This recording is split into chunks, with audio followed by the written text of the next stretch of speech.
Hello student, आपल्याला start करायचं आहे 11च्या फिजिक्सच्या पेपर सेकंडमधलं first chapter, that is optics. Optics means the study of various characteristics, properties and nature of light. We know that light is nothing but a form of energy which travels through a medium, okay, either in the form of particle or in the form of wave, and which enable us a very important sense, that is a sense of vision. आपल्याला माहीत आहे light एक एनर्जीचं form आहे की जे मीडियममधून propagate होताना either पार्टिकलच्या फॉर्ममध्ये propagate होत असेल अकॉर्डिंग टू डिफरंट थिअरीज, किंवा वेवच्या फॉर्ममध्ये प्रोपॅगेट होत असेल according to another different theories, की ज्याच्यामुळे आपल्याला माहीत आहे की सर्व ऑब्जेक्ट्स आपल्याला काय होत आहेत, व्हिजिबल होत आहे. याच लाईटचं आपल्याला डिस्कस करायचं या चॅप्टरमध्ये डिटेलमध्ये. ओके, फर्स्ट ऑफ ऑल आपण डिस्कस करू about the nature of light.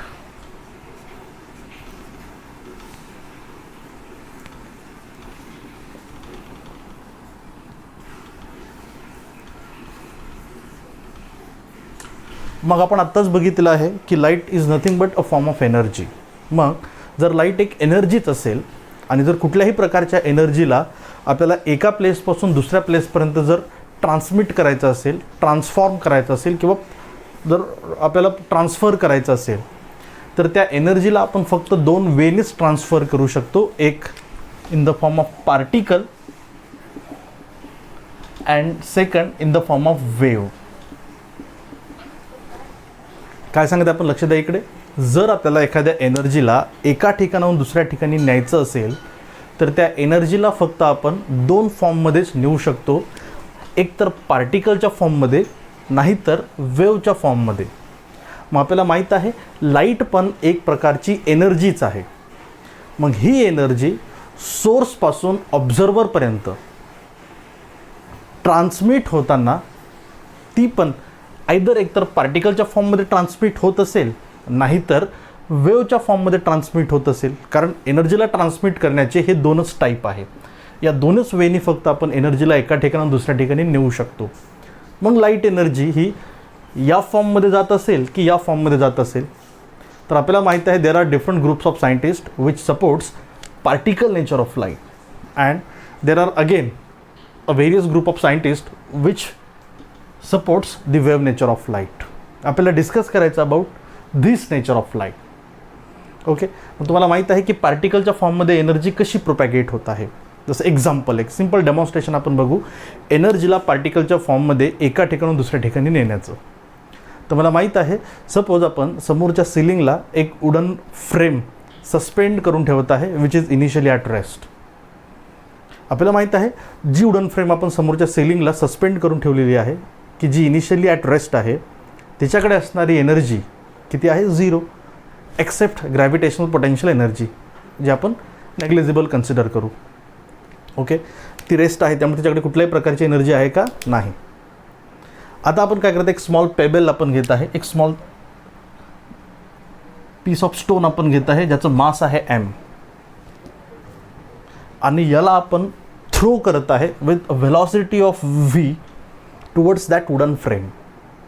आपल्याला माहीत आहे m मास असणारा हा पेबल व्हीच्या स्पीडने आपल्यापासून वुडन फ्रेमकडे ट्रॅव्हल करत आहे.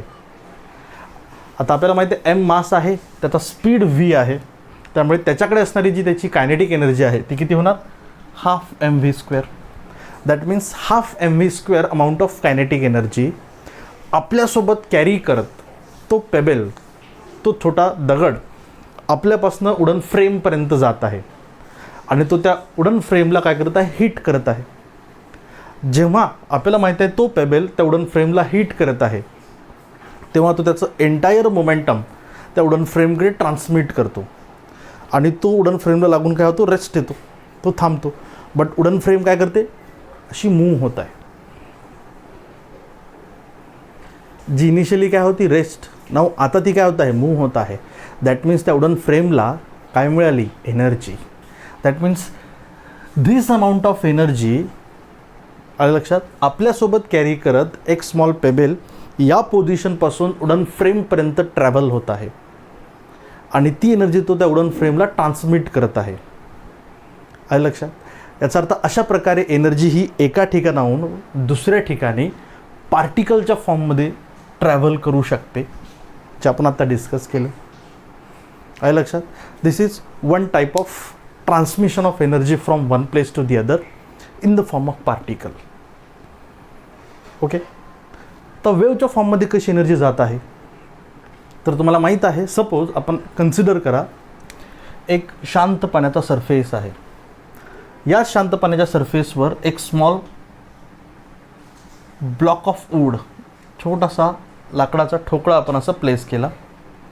आपल्याला माहीत आहे this block of wood is found to be floating on the surface of water and which is also initially at rest, की जो इनिशियली कसा आहे, रेस्ट आहे. आता आपल्याला माहिती आहे की हा ब्लॉक ऑफ वूड जो आहे, जो इनिशियली रेस्ट आहे, त्यामुळे याची पण एनर्जी एक्सेप्ट ग्रॅव्हिटेशनल पोटेन्शियल किती राहणार, 0 आहे. आता काय करते आपण, सेम पेबल ज्याचं मास आहे स्मॉल एम, हा ओके, याला आपण एका स्पेसिफिक हाईटवरून रिलीज करत आहे आणि तो इन्सिडेंट होत आहे on the surface of water at this point. Okay. Suppose when this pebble hit or fall on the surface of water, its velocity is found to be v. Therefore, when this pebble comes in contact with the water, its kinetic energy is found to be half mv square. Right? आता एवढी kinetic energy या पेबलकडे असताना तो या पाण्याच्या सरफेसवर काय होत आहे, पडत आहे. तेव्हा याच्या कॉन्टॅक्टमध्ये असणारे जे वॉटरचे मॉलिक्युल्स आहेत, ओके, हे वॉटरचे molecules this amount of energy काय करत आहेत, रिसीव्ह करत आहेत. ओके. ही काय करत आहेत, रिसीव्ह करत आहेत. आणि आपल्याला माहीत आहे की हा जो लिक्विड आहे किंवा हा जे वॉटर आहे, या वॉटरचे जे प्रत्येक मॉलिक्युल्स आहेत, हा एकमेकांसोबत टाईड असतो मॉलिक्युलर फोर्सेसने. प्रत्येक वॉटरचा मॉलिक्यूल हा एकमेकांसोबत बाइंड असतो मॉलिक्युलर फोर्सने. त्यामुळे जेव्हा हा पेबल, छोटा दगड, पाण्याच्या सरफेसवर पडतो तेव्हा त्याच्या कॉन्टॅक्टमध्ये असणारा हा वॉटरचा मॉलिक्यूल त्याच्यापासून काय रिसीव्ह करत आहे, कायनेटिक एनर्जी रिसीव्ह करत आहे. आणि तो कायनेटिक एनर्जी रिसीव्ह केल्यामुळे along the direction of its motion काय होत आहे, तो मूव्ह होत आहे. असं आहेत शांत पाण्याच्या सरफेसचे हे मॉलिक्यूल घेतले आपण 4 सपोज वॉटरचे. हा काय होत आहे, आपल्याला along the direction of motion तो मूव्ह होत आहे. त्यामुळे याच्या कॉन्टॅक्टमध्ये असणारा किंवा याच्यासोबत बाइंड असणारा, मॉलिक्युलर फोर्सने बाइंड असणारा नेक्स्ट वॉटरचा मॉलिक्यूल पण त्याच्या मागे काय होतं, असं ड्रॅग होत मागे मागे मागे जातो. याच्यासोबत कॉन्टॅक्टमध्ये असणारा वॉटरचा मॉलिक्यूल, कॉन्टॅक्टमध्ये इन सेन्स मॉलिक्युलर फोर्सने बाइंड असणारा हा मॉलिक्यूल त्याच्या मागे मागे मागे असा, त्याच्या मागे मागे हा, आहे लक्षात. आणि जेव्हा हा एक्स्ट्रीमिटीपर्यंत पोहोचतो, आहे लक्षात, तो पुन्हा त्याच्या ओरिजिनल पोझिशनवर वापस जातो. असा असे मॉलिक्यूल फर्दर त्याच्या मागे मागे मागे येत राहतात. आपल्याला माहीत आहे की अशा प्रकारचे मॉलिक्यूल्स, सतत वॉटरचे मॉलिक्यूल्स एनर्जी रिसीव्ह केल्यानंतर असे व्हायब्रेट होताना आपल्याला दिसतात. अगोदर हा, नंतर हा, नंतर हा, नंतर हा, नंतर हा, असे व्हायब्रेट होतात. आणि आपल्याला अशा प्रकारची वॉटर वेव्ह इथे जनरेट होताना दिसते. अशी आपण बघितलं, पाणी अशी वॉटर वेव्ह काय होते, अशी जनरेट होत आहे.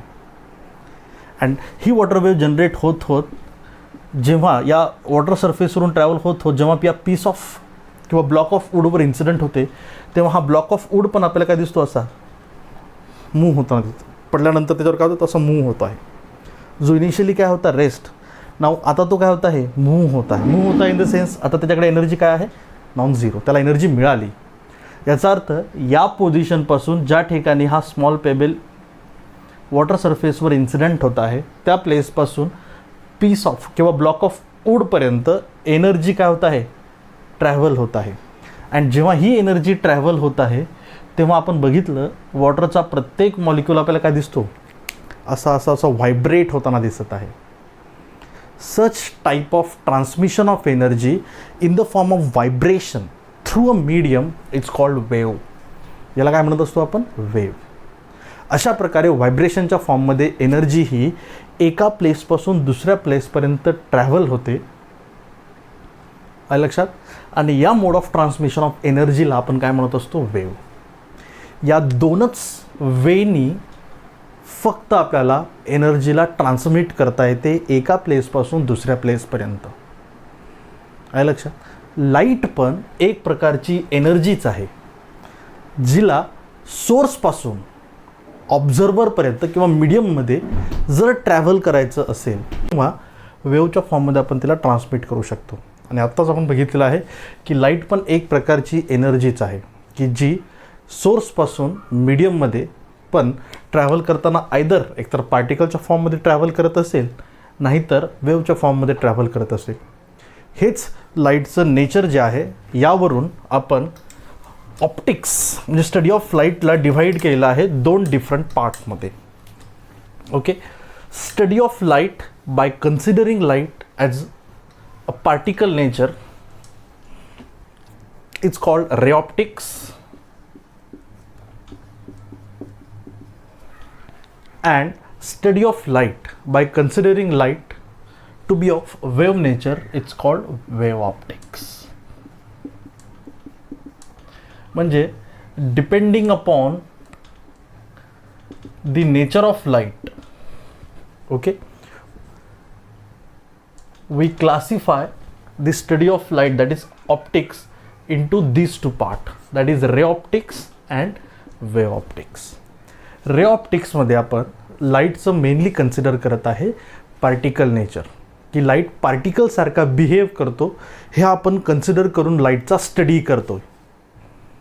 तर वेव ऑप्टिक्समध्ये आपण लाईट वेव कन्सिडर करून स्टडी करत आहे, दॅट इज वेव ऑप्टिक्समध्ये. वेव ऑप्टिक्स आपल्याला स्टडी करायचं आपल्या 12च्या सिलेबसमध्ये. ओके, आणि रे ऑप्टिक्स आपल्याला स्टडी करायचं आपल्या 11च्या सिलेबसमध्ये. इथे फक्त आपल्याला पार्टिकल नेचर जे आहे लाईटचं हे आपण कन्सिडर केलेलं आहे, बट पार्टिकल नेचरचं डिटेलमध्ये डिस्कशन इथे नाही. आपल्याला इथं फक्त लाईट पार्टिकलसारखा बिहेव करतो आहे हे कन्सिडर करून आपल्याला लाईटचे वेगवेगळे फेनॉमेना ते डिस्कस करायचे. कळलं तुम्हाला? Okay, this is the nature of light. Okay, आता लक्ष द्यायचं, अजून आपल्याला डिस्कस करता येईल. आपल्याला माहीत आहे की लाईटचे जे काही फेनॉमेनॉन आहेत, लाईक रिफ्लेक्शन, रिफ्रॅक्शन, जे तुम्ही 10th डिस्कस केलेले आहे. रिफ्लेक्शन, रिफ्रॅक्शन, अजून फोटो इलेक्ट्रिक इफेक्ट आहे,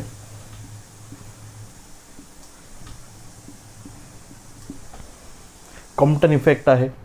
हे लाईटचे काही फेनॉमिनॉन जे आहेत हे आपण सॅटिस्फॅक्टरली एक्सप्लेन करू शकतो किंवा जेव्हा आपण लाईट कशापासून बनलेलं असं कन्सिडर करतो, पार्टिकलपासून.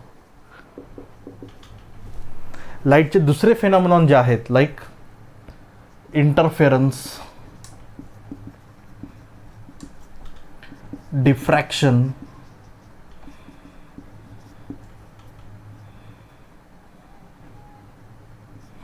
पोलरायझेशन,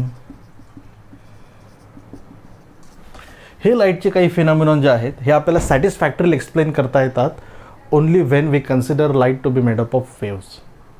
जेव्हा आपण लाईटचं काय कन्सिडर करतो, वेव्ह नेचर.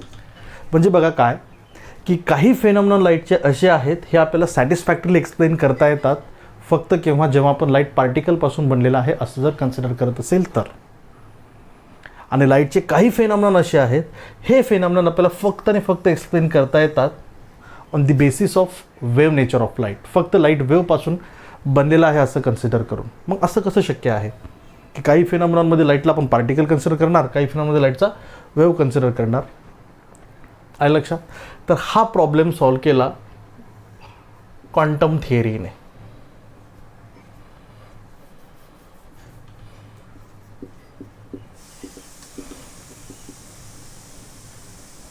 या थिअरीमध्ये आपल्याला लाईटचं ड्युएल नेचर आपण ॲक्सेप्ट केलेलं आहे. लाईटचं काय? Dual nature. Light is considered to be particle nature and also of wave nature. म्हणजे काय सांगितलं आपल्याला, जेव्हा आपल्याला हे फेनॉमिना स्टडी करायचे असतील तेव्हा लाईटला पार्टिकल कन्सिडर करायचं, आणि जेव्हा आपल्याला हे फेनॉमिना स्टडी करायचे असतील तेव्हा आपण लाईटला वेव्ह कन्सिडर करायचं. त्यामुळे लाईटचं आपण सध्या कोणतं नेचर ॲक्सेप्ट केलं आहे? Dual nature. Light is considered to be of particle and as well as of wave nature. हे कशामध्ये सांगितलं आपल्याला? क्वांटम थिअरीमध्ये काय सांगते क्वांटम थिअरी, लक्ष द्या इकडे. According to this quantum theory,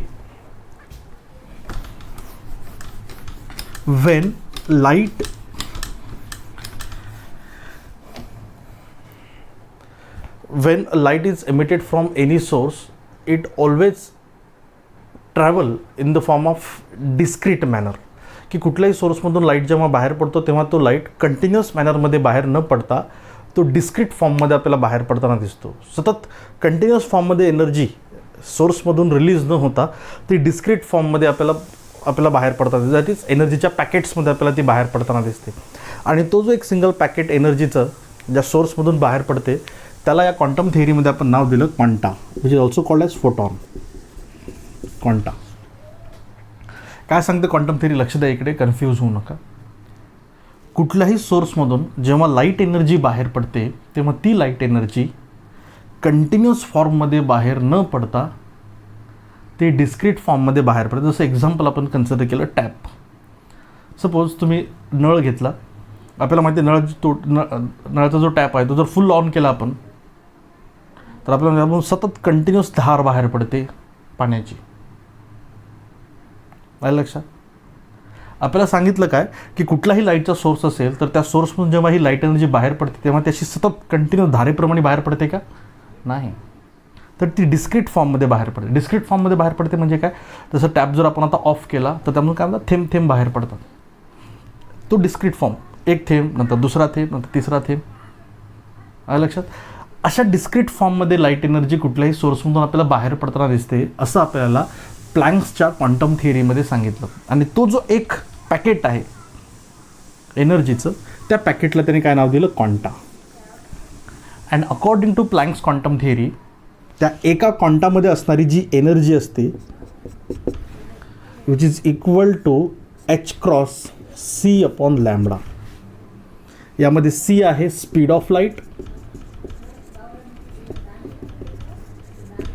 आणि लॅम्बडा आहे वेवलेंथ ऑफ लाईट. म्हणजे बघा क्वांटा काय आहे, एक लाईटच्या एनर्जीचा डिस्क्रीट फॉर्म आहे पार्टिकलप्रमाणे. जसं आपण बघितलं की कुठलाही मॅटर जर असेल तर त्या मॅटरच्या स्मॉलेस्ट पार्ट जो असतो त्याला आपण काय म्हणतो, त्याचे पार्टिकल्स. त्याचे पार्टिकल्स असतात लाईट.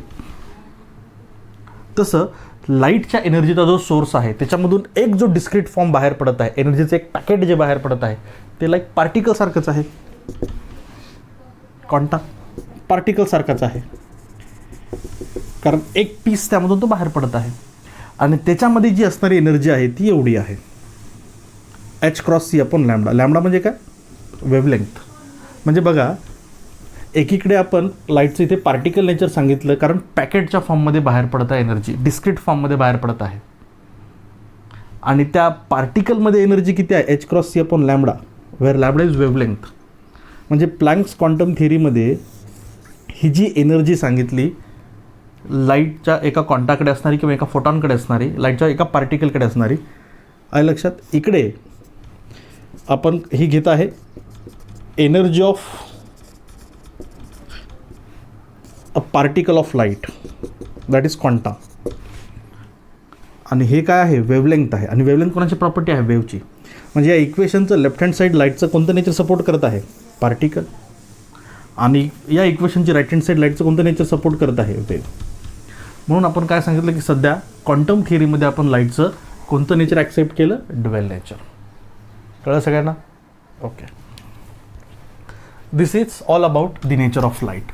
मग काय बघितलं आपण, लाईटचं पार्टिकल नेचर, की कशा प्रकारे लाईट एनर्जी एका सोर्समधून बाहेर पडून मीडियममध्ये प्रोपॅगेट होत आहे in the form of particle.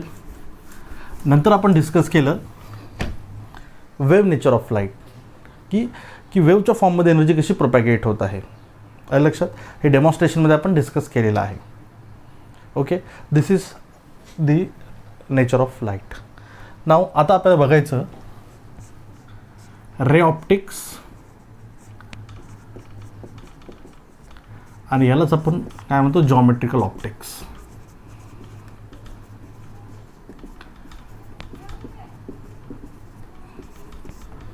Okay, लक्षात इकडे आपण आत्ताच बघितलं आहे रे ऑप्टिक्समध्ये मेनली आपण कन्सिडर करत आहे पार्टिकल नेचर ऑफ लाईट, लाईटचं पार्टिकल नेचर. ओके, तर एंटायर रे ऑप्टिक्स जे आहे हे entire ray optics is actually based upon the 4 important basic statements, की पूर्ण जे रे ऑप्टिक्स आहे हे 4 इम्पॉर्टंट स्टेटमेंट्सवर आपल्याला आधारित दिसत आहे. त्यामध्ये फर्स्ट स्टेटमेंट आपल्याला बघता येणार इथे, अकॉर्डिंग टू रे ऑप्टिक्स, किंवा रे ऑप्टिक्समध्ये लाईट कसा बिहेव करतो हे आपल्याला फक्त 4 स्टेटमेंटमध्ये सांगितलं आणि त्याच्याच आधारावर आपण लाईटचे वेगवेगळे फेनॉमेनॉन स्टडी करत आहे की हे कसा बिहेव करत आहे याच्यावरून. आलं लक्षात? तसं फर्स्ट इथे आपल्याला बघता येणार यामध्ये, light travels through a medium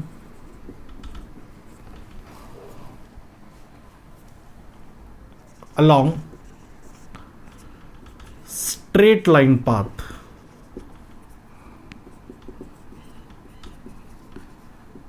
with very high velocity.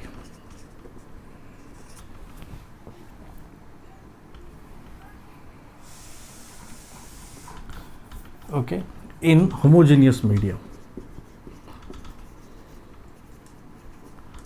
एखादा जर होमोजिनियस मीडियम असेल की ज्याची डेन्सिटी, ज्याच्या प्रॉपर्टीज युनिफॉर्म आहेत सगळीकडे, अशा मीडियममधून जेव्हा लाईट प्रोपॅगेट होतो तेव्हा तो लाईट स्ट्रेट लाईन पाथमध्ये प्रोपॅगेट होतो with very high velocity which is of about 3 × 10⁸ metre per second in air. Okay, पहिला पॉईंट आहे लक्षात, किंवा पहिलं स्टेटमेंट की ज्याच्यावर एंटायर रे ऑप्टिक्स डिपेंड करते ते काय आहे, light travel along a straight line path, की कुठल्याही मीडियममधून जेव्हा लाईट ट्रॅव्हल करतो तेव्हा तो लाईट एका स्ट्रेट लाईन पाथमध्ये ट्रॅव्हल करतो, एका स्ट्रेट लाईन पाथमध्ये ट्रॅव्हल करतो. आहे लक्षात, विथ व्हेरी हाय व्हेलॉसिटी, की जी जवळपास आपण एअरमध्ये किती घेतली, 3 × 10⁸ मीटर पर सेकंद आहे. कळलं हे? Second,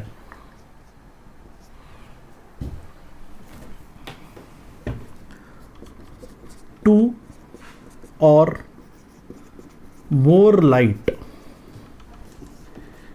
can intersect at a point without affecting their path beyond that point. म्हणजे काय, सपोज कन्सिडर करा ब्ल्यू रे ऑफ लाईट आहे आणि ग्रीन रे ऑफ लाईट आहे. जेव्हा ब्ल्यू आणि ग्रीन रे ऑफ लाईट मीडियममधल्या एखाद्या पॉईंटवर अराईव्ह होतात, ओके, तर त्या लाईट याच पॉईंटवर फक्त लाईटच्या प्रॉपर्टीजमध्ये चेंज होत आहे, बट बियॉन्ड धिस पॉईंट लाईटच्या प्रॉपर्टीजवर किंवा लाईटच्या पाथवर त्याचा काही इफेक्ट होतो का? नाही. दॅट मीन्स हा ब्ल्यूच राहणार आणि हा ग्रीनच राहणार. या पॉईंटवर colour may be changed. That means 2 किंवा 2पेक्षा जास्त रे ऑफ लाईट मीडियममधल्या एखाद्या पॉईंटवर जर अराईव्ह होत असतील तर त्या पॉईंटच्या बियॉन्ड लाईटचा जो पाथ आहे तो अनअफेक्टेड राहतो. आहे लक्षात, तो अगोदर जसा आहे नंतरही तसाच राहतो, लाईट स्ट्रेटच फॉलो करत आहे. लक्षात, this is the second statement. कळलं हे?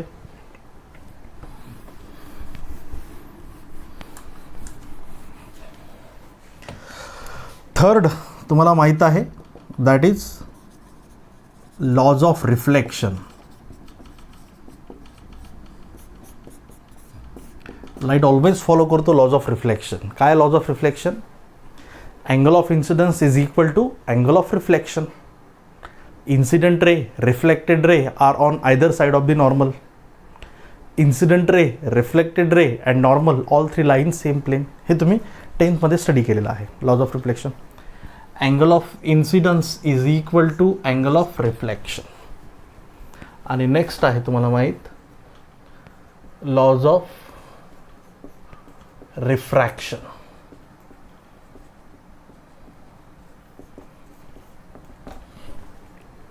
ओके, लॉज ऑफ रिफ्रॅक्शन तुम्हाला माहिती आहे, first Snell's law,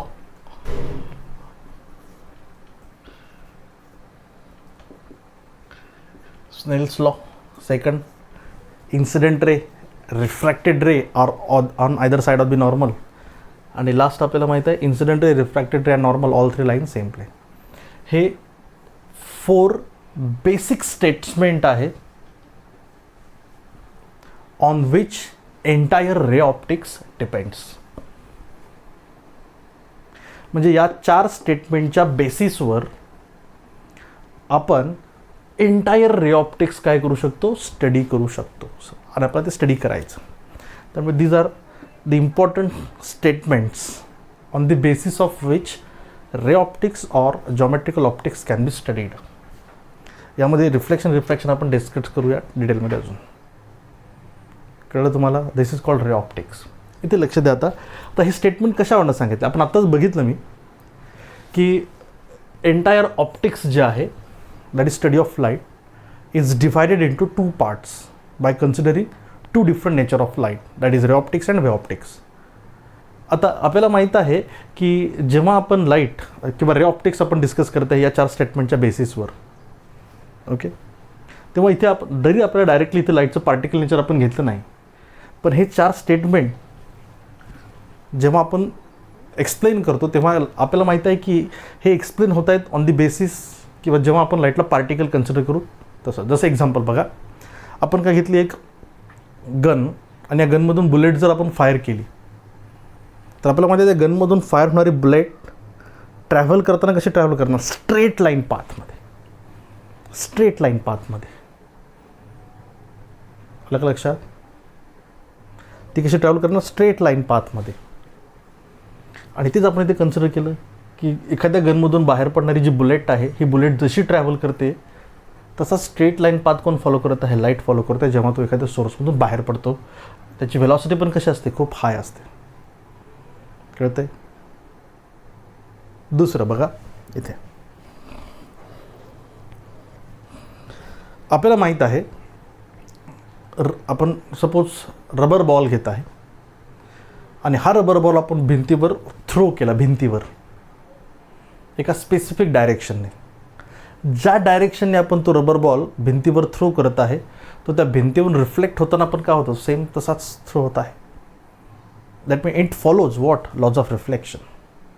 rubber ball म्हणजे काय, पार्टिकल मॅटर आहे. आलं का लक्षात? It follows this laws of reflection.